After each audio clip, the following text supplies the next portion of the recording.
एकनाथ शिंदेंनी बंड केलं आणि उद्धव ठाकरे यांना मुख्यमंत्र्यांच्या खुर्चीवरून पायउतार व्हावं लागलं. महाराष्ट्राच्या राजकारणात घडलेल्या या सर्वात मोठ्या सत्तानाट्यानंतर एकनाथ शिंदेंची शिवसेना आणि उद्धव ठाकरेंच्या शिवसेनेमध्ये घमासान सुरू आहे. या सत्तानाट्यानंतर आज पहिल्यांदाच एकनाथ शिंदे आणि आदित्य ठाकरे आमने सामने आल्याचं पाहायला मिळालं.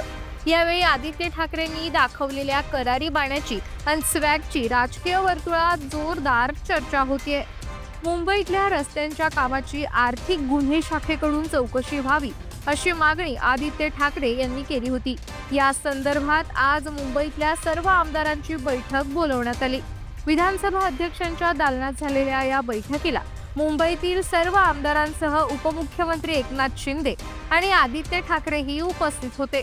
या बैठकीनिमित्त एकनाथ शिंदे आणि आदित्य ठाकरे पहिल्यांदाच आमने सामने आले. विधानसभा अध्यक्षांनी बैठकीला सुरुवात केल्यानंतर एकनाथ शिंदे उशिरा पोहोचले. दालनामध्ये उपमुख्यमंत्री एकनाथ शिंदे यांची एंट्री होताच सर्व जणांनी उभं राहून त्यांचं स्वागत केलं. मात्र आदित्य ठाकरे आपल्या जागेवरून तसूभरही हलले नाही. ते शांतपणे आपल्या खुर्चीत बसून राहिले.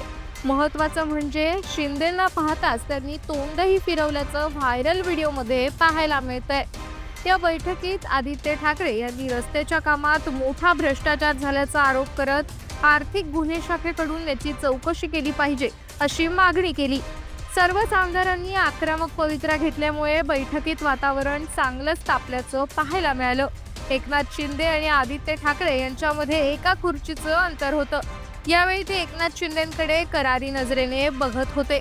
मात्र शिंदेंनी आदित्य ठाकरेंकडे बघायचं टाळलं.